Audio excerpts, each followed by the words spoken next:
พวกเจ้าเห็นคลิปนี้แล้วบ่คลิปล่าสุดเรื่องหายกันผิดกันเที่ยงกันเรื่องใส่น้ำมันโอ้หนักเลยเดี๋ยวไปเบิ่งคลิปไปย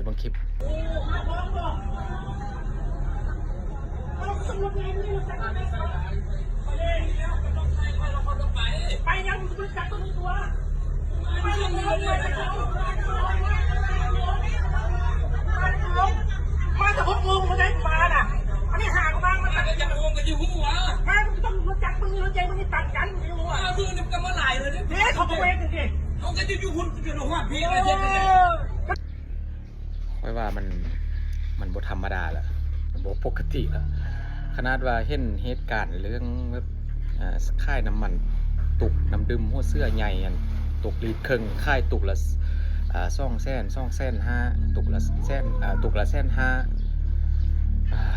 บ่ฮู้แบบสถานการณ์นี้เขาสิไปเจอไปฮอดเซอร์นะทุกคนโอ้ยตายเป็นวันนี้ตายแท้ๆตายแต่มีแต่เรื่อง